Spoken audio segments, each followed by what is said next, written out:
जान चुके हैं। आज इंडो इस्लामिक आर्किटेक्चर और इस आर्किटेक्चर में मुगल टाइम पीरियड का क्या रोल रहा है, कैसे मुगल लोगों ने इंडो इस्लामिक आर्किटेक्चर को डेवलप किया और क्या क्या इम्पैक्ट इसका हमारे ऊपर दिखता है, इसको हम जानेंगे कि भाई क्या क्या इम्पैक्ट है इंडो इस्लामिक आर्किटेक्चर का मुगल टाइम पीरियड में। तो मुगलों ने जो रूल किया, first battle of Panipat, Panipat का जो फर्स्ट बैटल हुआ 1526, वहां से मुगल का आना स्टार्ट हुआ और फिर उसके बाद मुगल आर्किटेक्चर हमें इंडो इस्लामिक आर्किटेक्चर में दिल्ली सल्तनत के बाद दूसरे रूलर के रूप में दिखाई देता है। मुगलों में सबसे पहले बाबर आया और बाबर को ज्यादा टाइम नहीं मिला किसी भी आर्किटेक्चर को डेवलप करने का, लेकिन बाबर के बाद जो रूलर आए, चाहे हुमायूं आया हो, उनको थोड़ा सा मौका मिला। तो मुगल आर्किटेक्चर तो बाबर के टाइम में इतना ज्यादा डेवलपमेंट नहीं दिखता, लेकिन बाद में ये सारी चीजें डेवलप दिखती हैं। मुगल आर्किटेक्चर के कुछ इंपॉर्टेंट फीचर कि इन्होंने बौद्ध रीजन से जुड़ी हुई चीजों को, साथ में जैन, इसके अलावा ईरान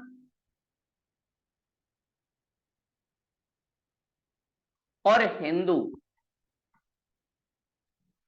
स्टाइल को भी अपने साथ इंक्लूड किया। जब हम देखेंगे कि कैसे अकबर के टाइम में एक तो आगरा और आगरे के पास एक एरिया फतेहपुर सीकरी, उसका डेवलपमेंट होगा। उस डेवलपमेंट में हमें कुछ चीजें दिखेंगी जो बौद्ध रिलीजन से भी जुड़ी हुई है, कुछ चीजें जैन से भी ली गई है। तो इनका लिंक भी हमें दिखता है कि अलग अलग स्टाइल को लिंक करके मुगल टाइम पीरियड में इंडो इस्लामिक जो आर्किटेक्चर है वो चलता है। साथ में ये बिल्डिंग डेवलपमेंट में जिस रॉ मटेरियल का यूज करते हैं वो इंडिया में ही अवेलेबल था, सैंडस्टोन। सैंडस्टोन का काफी ज्यादा यूज मुगल टाइम में होता है। तो इनके टाइम में ज्यादातर जो चीजें हैं वो सैंडस्टोन से, साथ में मार्बल जिसे हम संगमरमर के नाम से जानते हैं, वो भी हमें दिखता है। चाहे आप रेड फोर्ट देखें या ताजमहल, उन सब में इस मटेरियल का यूज हमें दिखता है। और फिर उसके बाद इनके यहाँ एक और चीज, जो स्टोन होता था उस पर कुछ इंपोर्टेंट या काफी ज्यादा जो सोर्स चमक या एट्रैक्शन करते हैं उनको भी लगाते थे। तो इसको हम कहते थे कि भाई इंपोर्टेंट स्टोन को जो वॉल होती थी उनके ऊपर एक तरीके से जड़ते थे। और इस स्टाइल को हम कहते हैं पित्रादुरा। तो पित्रादुरा में हो सकता है इन स्टोन में कुछ डायमंड को लगा दिया जाए, या सिल्वर या गोल्ड की कोटिंग की दी जाए, या और भी बहुत सारे इंपॉर्टेंट जो स्टोन है उनको भी लगा दिया जाए। तो ये टेक्निक भी काफी ज्यादा फेमस थी, ताजमहल में भी हमें दिखती है, साथ में रेड फोर्ट में भी हमें दिखती है। ये इनका एक इंपॉर्टेंट पिलर था। और सबसे पहली बार पित्रादुरा जो स्टाइल है, इसका एग्जाम्पल मुगलों के टाइम में ही इत्माउद्दौला, इत्माउद्दौला इसका मकबरा बना। मकबरा का मतलब होता है, जब भी आपने देखा होगा कि मुस्लिम रिलीजन में बॉडी को दफनाया जाता है, तो जब भी कोई इंपॉर्टेंट रूलर की डेथ होती है तो उसकी बॉडी नीचे रहती है और उसके ऊपर मकबरा बन जाता है। ऐसे इत्मुद्दौला की जब डेथ हुई तो उसके बाद उनका मकबरा बना, और इस मकबरे में ही पित्रादुला स्टाइल का यूज किया, और ये मकबरा में आगरा में दिखता है। आगरा में पहला ऐसा मकबरा जो पित्रादुरा स्टाइल के साथ जड़ा गया है, वो है इत्मुद्दौला का मकबरा। इसको डेवलप करवाया नूरजहां ने। नूरजहां इसको डेवलप करवाते हैं। आगे चलकर ये लोग लोदी टाइम पीरियड में, दिल्ली सल्तनत में, जो हमने एक स्टाइल देखा था चार बाग शैली, चार बाग स्टाइल,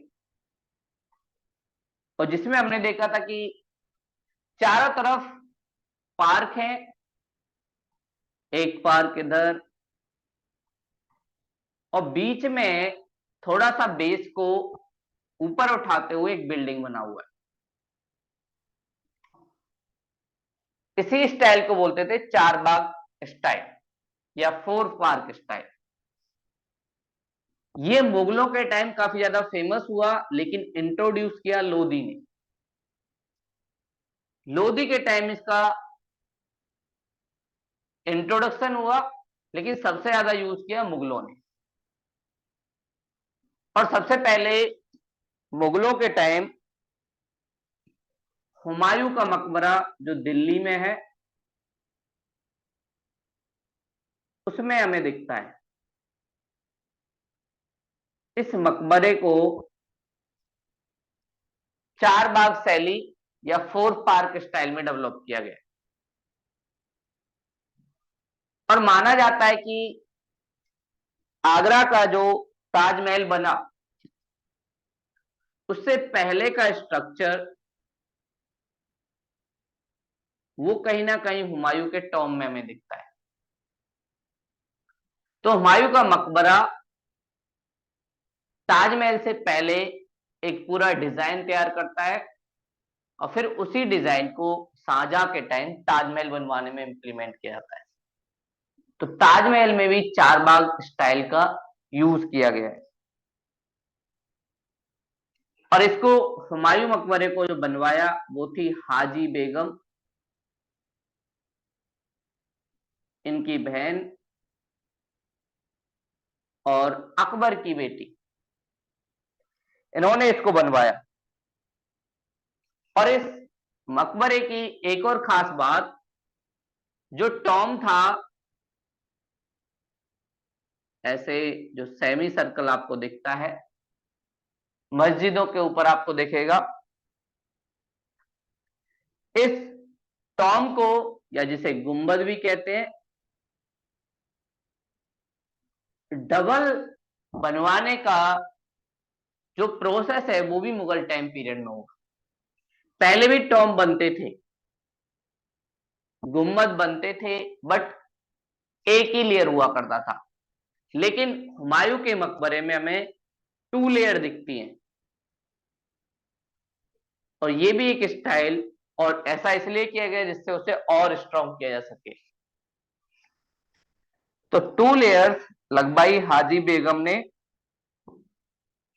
और इससे हुमायूं का मकबरा काफी स्ट्रॉन्ग हो गया, और आज भी आप देखेंगे तो बहुत अच्छा दिखता है। फिर जब अकबर का टाइम आया जहांगीर जो अकबर का बेटा है, अकबर पर वैसे बच्चा नहीं हो रहा था तो उसने काफी ज्यादा मन्नत मांगी थी। चिश्ती संतों की काफी ज्यादा दरगाह पर जाता रहता था। और जब उसका एक बेटा हुआ जहांगीर, तो जहांगीर की याद में अकबर ने एक नया शहर बनवाया। और अकबर आगरा के आसपास रूल किया करता था, तो उसने आगरा और साथ में फतेहपुर सीकरी, सीकरी ये आगरा में ही है, यहां पर कुछ बिल्डिंग का आर्किटेक्चर डेवलप करवाया। आगरा पहले से ही काफी ज्यादा फेमस था। सिकंदर लोदी ने इसका एक फाउंडिंग स्टोन रखा और उसके बाद आगरा एक इंपॉर्टेंट शहर के रूप में डेवलप हुआ। और इसमें रेड स्टोन से अकबर ने बहुत सारा काम करवाया। और फतेहपुर सीकरी में सबके लिए बहुत सारे महल बनवाए, चाहे अकबर का जो दोस्त था बीरबल उसका हो या जोधाबाई का हो, और जहांगीर के लिए बनवाया। तो अकबर ने फतेहपुर सीकरी को पूरी तरीके से रेड कर दिया। और यहीं पर अकबर ने पंचमहल भी बनवाया। पंचमहल में 5 फ्लोर एक तरीके से दिखती हैं। कई बार बोला जाता है ये 5 फ्लोर बौद्ध धर्म से जुड़ी हुई है। तो ये सारी चीजें अकबर के टाइम हमें दिखती है। बौद्ध धर्म में ऐसे ही बिल्डिंग का आर्किटेक्चर होता है जैसा अकबर ने फतेहपुर सीकरी में करवाया। तो ये 5 फ्लोर एक तरीके से बौद्ध धर्म से जुड़ा हुआ है और इसे नाम दिया गया पंचमहल। पंचमहल ये भी फतेहपुर सीकरी में ही बनवाया। साथ में जब अकबर ने गुजरात की कैंपेन किया, अकबर गुजरात का कैंपेन करने जाता है और उसका रीजन होता है गुजरात वेस्टर्न बॉर्डर पर पड़ता है, तो गुजरात पर अगर कंट्रोल होगा तो ट्रेड आसान हो जाएगा, इसलिए अकबर गुजरात जाता है। और वहां पर बुलंद दरवाजा, बुलंद दरवाजा ये बनवाता है। तो बुलंद दरवाजा फतेहपुर सीकरी में अकबर गुजरात में विजय जो प्राप्त करता है उसकी याद में बनवाता है। और अकबर के बाद उसका बेटा जहांगीर, जो एक बहुत बड़ा पेंटर था, जहांगीर को पेंटिंग का बड़ा शौक था, उसने बहुत सारी पेंटिंग बनवाई। और फिर जब अकबर की डेथ हो गई तो जहांगीर ने अपने पिताजी की याद में भी एक मकबरा बनवाया। तो जहांगीर ने अकबर की याद में आगरा के अंदर एक मकबरा बनवाया। और वो मकबरा काफी ज्यादा मार्बल से यूज करके उसको बनवाया गया। तो आगरा के अंदर एक प्लेस है सिकंदरा, उस सिकंदरा में, या जिसे सिकंदराबाद भी कहते हैं, उसमें अकबर का मकबरा बना।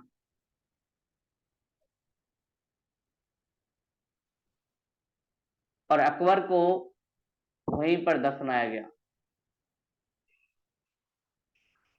ये सब जहांगीर के टाइम हुआ।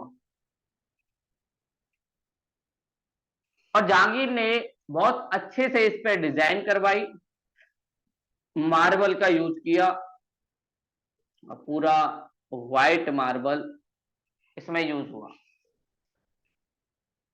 साथ में जो वॉल थी उनके ऊपर बहुत सारी चीजें डिजाइन, इस्लाम में क्योंकि एनिमल का जो पिक्चर है वो बैन होता है, इसलिए किसी भी एनिमल या किसी भी ह्यूमन बीइंग का पिक आपको यहाँ पे नहीं दिखेगा। लेकिन उसके अलावा पत्तियां बनाना हो वो सारी चीजें आपको दिखेंगी, या और लोटस बनाना हो वो सब आपको दिख जाएगा, लेकिन किसी भी ह्यूमन बीइंग का वो नहीं दिखेगा। तो इसका ब्यूटिफिकेशन भी काफी ज्यादा जहांगीर ने करवाया। और फिर उसके बाद एक जो रूलर शाहजहां, जिसे कहा जाता है गोल्डन पीरियड है, तो शाहजहां का पीरियड गोल्डन पीरियड है मुगल का बिल्डिंग आर्किटेक्चर में। उसका रीजन है इसके टाइम बनी हुई कुछ चीजें काफी ज्यादा फेमस हैं। जैसे सबसे पहले इसके टाइम ही ताजमहल बना, जो इसने अपनी बेगम की याद में बनाया, मुमताज। तो ताजमहल भी एक तरीके से मकबरा है, नीचे मुमताज की कब्र है, ऊपर ताजमहल बना है। तो एक गोल्डन पीरियड था और ताजमहल भी इस टाइम बना। साथ में दिल्ली के अंदर जब पहले शाहजहां आगरा रहा करता था तो उसने आगरा में चीजें डेवलप करवाई, लेकिन मुमताज की याद में जब उसे ज्यादा दिक्कत होने लगी तो उसे लगा यहाँ रहना ठीक नहीं है, तो उसने दिल्ली अपनी कैपिटल शिफ्ट की। और दिल्ली जब कैपिटल शिफ्ट की तो अपने लिए एक रेड फोर्ट भी बनवाया, लाल किला। वहीं से रूल किया करता था शाहजहां, तो रेड फोर्ट भी इसके टाइम भी बनवाया। और इसके टाइम सबसे बड़ी खास बात, मार्बल का यूज काफी ज्यादा हुआ, संगमरमर का काफी ज्यादा यूज किया इसने। और ये भी दोनों का, चाहे रेड मार्बल हो या व्हाइट, इन सब का यूज शाहजहां ने अपने टाइम में किया। तो इसलिए शाहजहां का टाइम पीरियड गोल्डन पीरियड भी माना जाता है कि उसके टाइम में ये सारी चीजें हुई। तो ये हमने मुगल के टाइम कैसे इंडो इस्लामिक चीजें चली उसके बारे में जाना। अब इससे आगे आता है कि दिल्ली सल्तनत के टाइम ही इंडिया में मस्जिद बनना भी स्टार्ट हो गई, और मस्जिद से जुड़ी कुछ चीजें जो काफी इंपॉर्टेंट हो जाते हैं कि भाई कैसे मस्जिद का कल्चर इंडिया में आया, एक नई तहजीब, नया कल्चर इंडिया में इंट्रोड्यूस हुआ। तो मस्जिद के इंपॉर्टेंट पिलर्स क्या क्या होते हैं? बहुत सारी मस्जिद इस टाइम बनी इंडिया के अंदर। तो मस्जिद इंपॉर्टेंट पिलर्स या पार्ट, क्या क्या पिलर्स या पार्ट मस्जिद के अंदर होते हैं? तो सबसे पहले हमें दिखता है लिवान। लिवान मस्जिद के जैसे ही गेट से आप एंट्री करोगे तो मस्जिद के अंदर एक हॉल होता है, उस हॉल में बहुत सारे पिलर्स होते हैं। तो मस्जिद में पिलर्स जहां पे ज्यादा होते हैं, इसी रूम को हम लोग लिवान कहते हैं। और जैसे ही आप लिवान से थोड़ा आगे बढ़ोगे तो यहां पर एक और चीज दिखेगी, किबला। किबला क्या होता है कि मस्जिद में जो लोग नमाज पढ़ने जाते हैं तो मस्जिद में एक वॉल होती है, और ये जो वॉल है हमेशा मक्का की डायरेक्शन में होती है। मक्का पड़ता है सऊदी अरब, और अगर इंडिया के मैप को आप देखेंगे तो सऊदी अरब हमारे वेस्ट में पड़ता है। तो इसका मतलब ये किबला भी वेस्ट साइड होगा।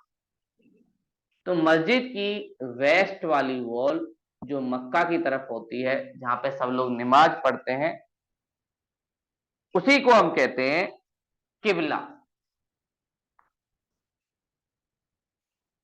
हिंदुओं में ईस्ट डायरेक्शन को इंपॉर्टेंट माना जाता है क्योंकि वहां से सन निकलता है।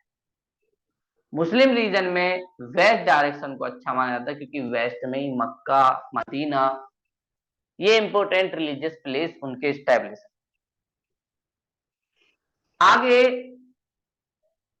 एक और इंपॉर्टेंट पिलर, मकसुरा। तो कई बार बहुत सारे इंपॉर्टेंट लोग भी मस्जिद में आते हैं अपनी नमाज पढ़ने के लिए। तो किबला का जो लास्ट वाला पार्ट है वो कुछ अपर क्लास के लोगों के लिए या कुछ इंपॉर्टेंट पर्सनैलिटी के लिए छोड़ दिया जाता है, और इसमें का यूज या तो मौलवी या कोई किंग या कोई बड़ा और पर्सन यूज करता है इसे। तो मकसुरा किबला का लास्ट वाला पार्ट होता है जिसे कुछ इंपॉर्टेंट लोग ही यूज कर सकते हैं। तो सबसे लास्ट में सहन।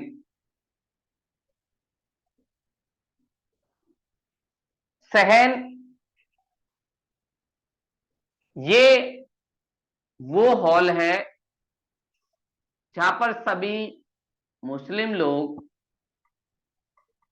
एक साथ यूनाइटेड होकर नमाज पढ़ते हैं।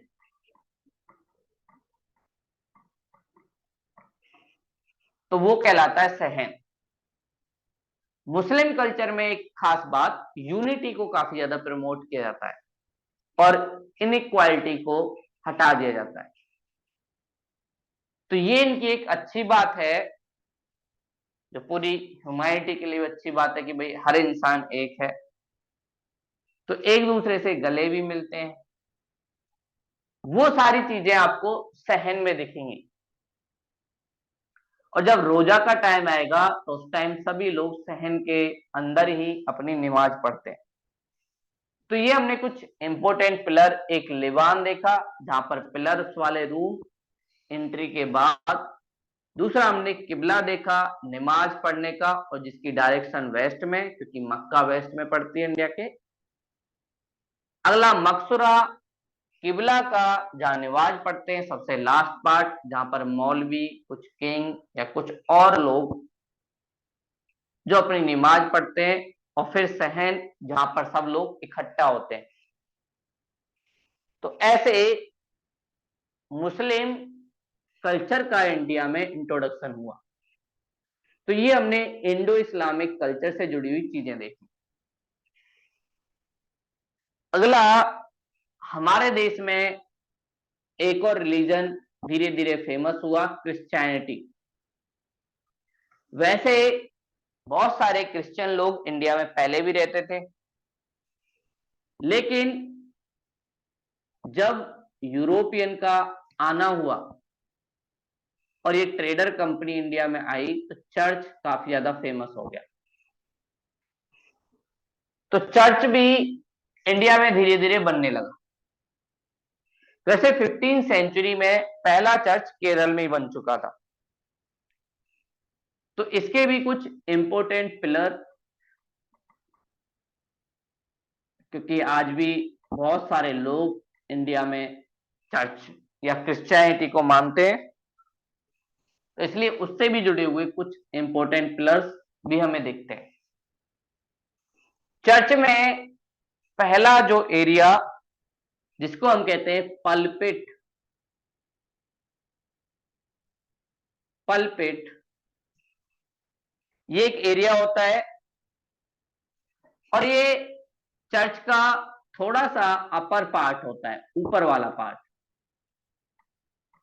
तो इस अपर वाले पार्ट से यहां पर नीचे हॉल, ऊपर एक थोड़ा सा बेस बड़ा हुआ, और वहीं से जो पादरी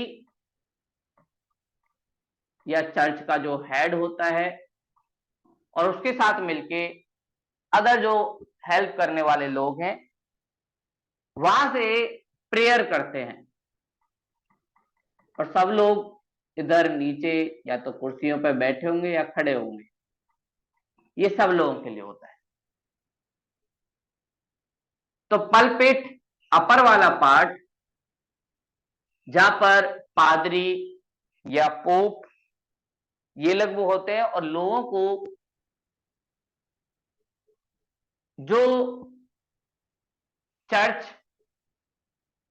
या बाइबल में जो चीजें लिखी है उनको पढ़ के सुनाते हैं, कुछ स्टोरियों के थ्रू या प्रेयर के थ्रू ये सारी चीजें होती। फिर उसके बाद इसका जो सेकंड पिलर आता है वो है चासले, ये सेकंड पिलर है। और ये वाला जो एरिया है ये पोप के लिए या पादरी के लिए रिजर्व रहता है, उनके लिए रिजर्व होता है ये वाला एरिया। और इसमें बहुत सारे पर्दे लगे होते हैं, कपड़ों से एक तरीके से ढका होता है।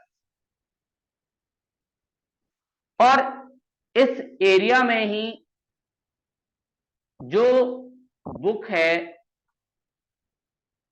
चर्च की वो बुक रखी रहती है। उस बुक को प्रोटेक्ट करने का काम पादरी का है, इसलिए इसको रिजर्व रखा जाता है। और फिर उसके बाद आइल,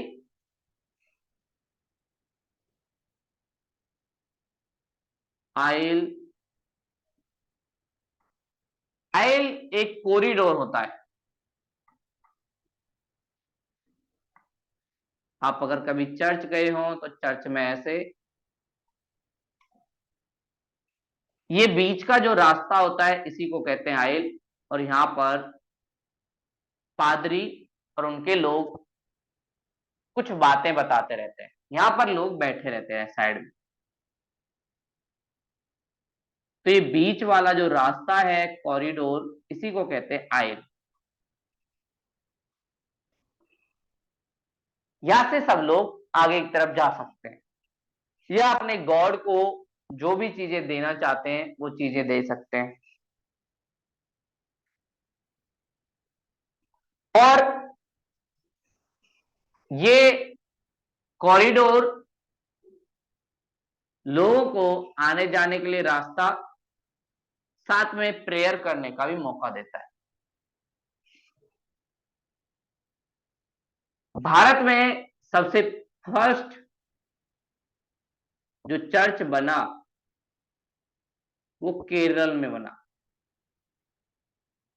1510, 1510 के अंदर केरल में, इंडिया में पहला चर्च बना। फिर और भी हमारे देश में रिलीजन आए, जैसे ज्यूज,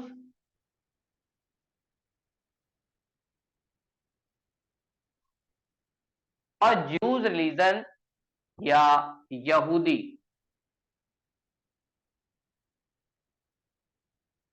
रिलीजन का भी एक इंपॉर्टेंट पार्ट होता है जिसे वो लोग सिनेगोग कहते हैं, सिनेगोग। ये यहूदी रिलीजन से जुड़ा हुआ है। कई बार आपसे आर्ट एंड कल्चर में सिंपल ही पूछ लिया जाएगा। चर्च, 3-4 चीजें तो हम जानते हैं कि भाई इस्लाम से जुड़ा हुआ मस्जिद होता है, हिंदू धर्म से जुड़ा हुआ टेम्पल होता है, चर्च क्रिश्चियनिटी से जुड़ा हुआ है, और यहूदी या जूस से जुड़ा हुआ सिनेगोग होता है। और इंडिया में पहला सिनेगोग या जूस का जो टेम्पल एक तरीके से बना वो 1568, और ये भी केरला में। इससे जुड़ी एक स्टोरी कई बार चलती है। बोला जाता है कि कुछ जूस लोग साउथ इंडिया आए और इन लोगों ने कहा कि हम इंडिया में रहना चाहते हैं, लेकिन किंग ने मना कर दिया। बोला देखो भैया, पहले से ही बहुत ज्यादा पॉपुलेशन है और हम लोग आपको नहीं रख सकते। वैसे इंडिया का हमेशा इमेज रहा है किसी भी आने वाले को कभी मना नहीं करता, ये इंडियन कल्चर का इंपॉर्टेंट पार्ट है। लेकिन ज्यूज में से एक धर्मगुरु निकले और राजा ने एक बर्तन में पानी भर के उन्हें दिखाया, देखो इतना भर चुका है, अब इसमें थोड़ा सा भी पानी डालूंगा तो कोई भी नहीं रहेगा, ये पानी बाहर जाने लगेगा, कॉन्फ्लिक्ट हो जाएगा। तो उनमें से समझदार एक व्यक्ति ने 4 दाने चीनी के लिए और उसमें डाल दी। बोला देखो किंग साहब, हम तो ऐसे ही रह लेंगे इसमें, देखो आपका बर्तन का पानी जो है वो फ्लो भी नहीं किया और हम लोग भी रह सकते हैं। तो उसके बाद ही जूज रीजन का इंडिया में आना हुआ। और इजराइल अभी जूज का सबसे इंपॉर्टेंट एक नेशन है, जहां पर आप लोगों ने न्यूज में पढ़ा होगा इजराइल फिलिस्तीन इशू, वो भी चलता रहता है। तो इंडिया में भी बहुत सारे जूज लोग रहते हैं। तो ये भी केरला में एक तरीके से बना। उसके बाद इंडिया में गुरुद्वारा दिल्ली सल्तनत के टाइम ही, या भक्ति मूवमेंट जब हुआ, एक तरफ सूफी मूवमेंट, दूसरी तरफ भक्ति मूवमेंट, साथ में भक्ति मूवमेंट के एक संत गुरु नानक ने सिख धर्म की एक तरीके से नींव डाली और सिख धर्म इंडिया में डेवलप हुआ। तो सिख धर्म से जुड़ा हुआ उनका गुरुद्वारा, तो गुरुद्वारा भी इंडिया में बनना स्टार्ट हुआ। और ये सारी चीजें इसी टाइम पीरियड में हुई। और गुरुद्वारा में बहुत सारी चीजें मुगल आर्किटेक्चर से इन्होंने ली, चाहे गुरुद्वारे के ऊपर बना हुआ टॉम हो वो इन्होंने बनवाया, लेकिन इन्होंने इसमें कुछ न्यू स्टाइल भी ज्वाइन की। जो टॉम मुस्लिम मस्जिद के ऊपर बनता है वो सिंपल होता है, लेकिन गुरुद्वारे में जो टॉम बनता है उसमें कुछ लाइन भी बना दी जाती है जो इसे अलग करता है मुस्लिम टॉम से। साथ में एक ही टॉम नहीं बनता, गुरुद्वारे में बहुत सारे टॉम आपको दिखेंगे, 4-5 टॉम एक साथ। जो मस्जिद होगी वहां पर एक ही मेन टॉम होगा, लेकिन गुरुद्वारे में आपको बहुत सारे टॉम दिखाई देंगे। इससे भी पता चलता है कि ये थोड़ा सा अलग है, मोर देन 1 टॉम। तो आप पहचान सकते हो इससे कि ये गुरुद्वारा है या मस्जिद है। और इसके अलावा गुरुद्वारे में आपको एक सरोवर पानी का टैंक मिलेगा, जो मस्जिद में अक्सर नहीं मिलता। तो वाटर टैंक भी आपको मिलेगा। अब जिस भी गुरुद्वारे जाओगे तो वहां पर एक टैंक या पॉन्ड पूरा बना मिलेगा। जैसे एक सबसे बढ़िया एग्जांपल, अमृतसर के अंदर गोल्डन टेम्पल।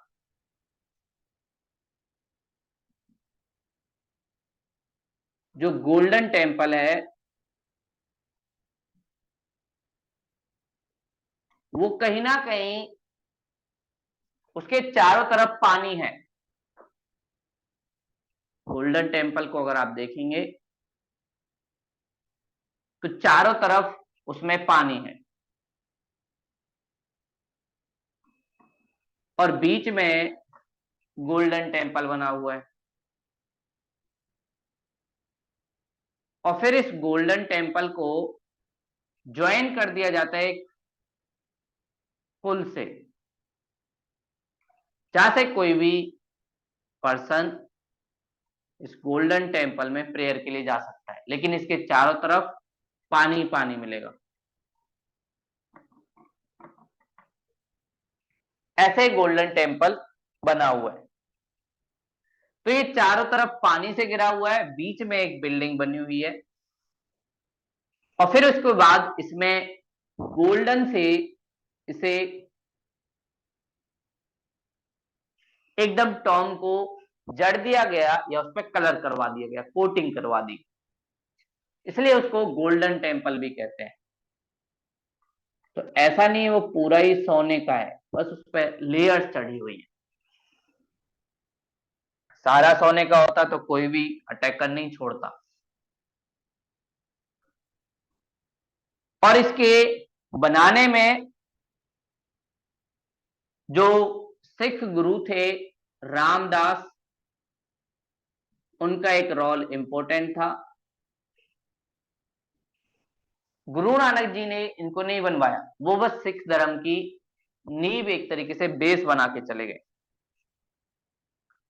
तो इसकी बेस स्टार्ट हुआ रामदास के टाइम, लेकिन इनका कंस्ट्रक्शन जो हुआ पूरा वो सिखों के गुरु अर्जुन देव के टाइम में पूरा हुआ। और इसके निर्माण में एक सूफी संत मियामीर, इसको भी बुलाया गया और मियामीर ने ही फाउंडिंग स्टोन रखा इसका। तो सूफी संत मियामीर फाउंडिंग स्टोन रखते हैं इस गुरुद्वारे का। और फिर उसके बाद गुरु नानक ने जो जो बातें बताई उनको सिख धर्म में फॉलो किया गया, जिसमें एक फेमस लंगर,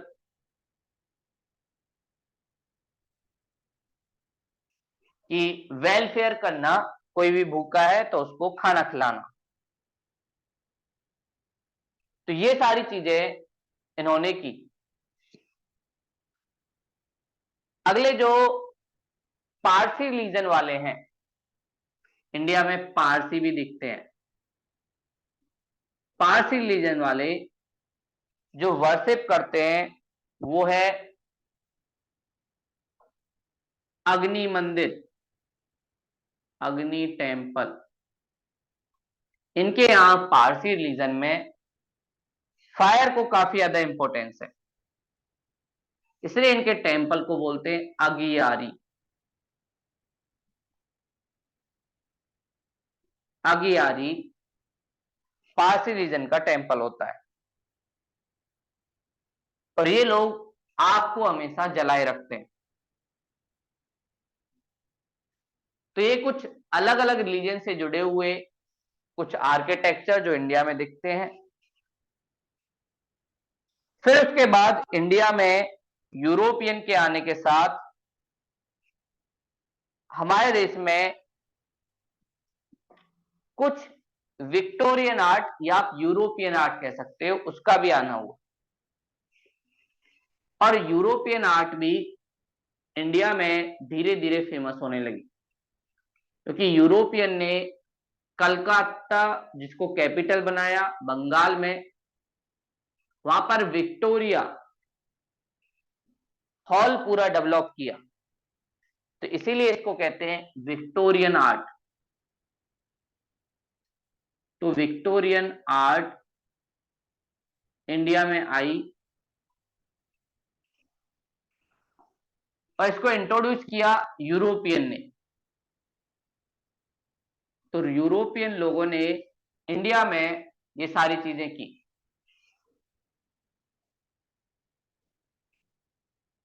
और यूरोपियन स्टाइल में कुछ चीजें काफी ज्यादा फेमस थी, और इसमें इंडो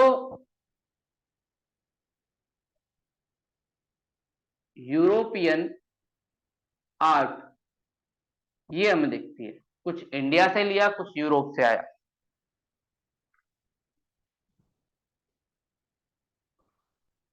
और जिसके बारे में ज्यादातर चीज कोलकाता के आसपास हमें दिखती हैं। साथ में आगे चलकर 1911 में जब हमारी कैपिटल न्यू दिल्ली बनी, तो न्यू दिल्ली कैपिटल बनने के बाद यहाँ पे भी कुछ चीजें यूरोपियन स्टाइल में बनती हुई दिखती हैं। तो वेस्टर्न जो आर्किटेक्चर है वो हमें दिखने लगा, जिसमें ऐसे टेरेस वाली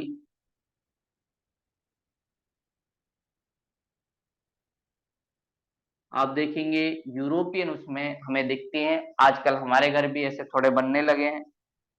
तो फ्लोर जो है वो टेरेस वाली होती है, टेरेस फ्लोर, या जिसे आजकल हम मोंटी, आपने देखा होगा आपके घर के ऊपर एक मोंटी टाइप का बना होता है, उसी स्ट्रक्चर को यूरोपियन वाले उसमें देखते हैं। और फिर उसके बाद पूरे दिल्ली में जो ये सारी चीजें बनी वो भी कहीं ना कहीं यूरोपियन का ही है। चाहे हमारा पार्लियामेंट जो पुराना वाला बिल्डिंग है, या प्रेसिडेंट हाउस,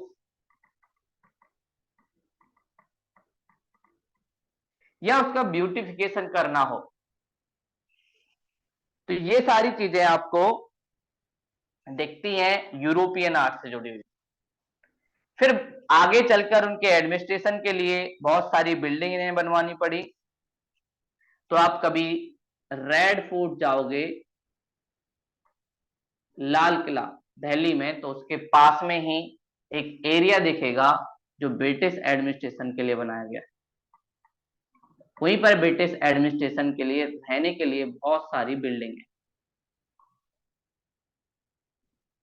वो भी एक तरीके से यूरोपियन या विक्टोरियन आर्ट का हमें दिखाई देता है। और क्योंकि ये कोल्ड वाले एरिया से रहते थे, ठंडे एरिया से, और हमारे देश में काफी ज्यादा गर्मी रहती थी, तो इसलिए ये चीज याद रखते थे कि इंडिया में बिल्डिंग को ऐसा बनाया जाए थोड़ी सी कूलिंग रहे। तो उस चीज का भी ध्यान इनके आर्ट में रहता था। तो ये आज हमने चीजें देखी। कल की क्लास में हम लोग पिलर्स देखेंगे। इंडिया में अलग अलग पिलर्स, सारनाथ के पिलर्स जो हमारा नेशनल एम्बलम भी है, हम लोगों ने उसको, जिसमें 4 शेर आपको दिखते हैं, उसको जानेंगे। तो आज की क्लास यहीं तक थी। अगर कोई डाउट हो तो आप लोग पूछ सकते हो।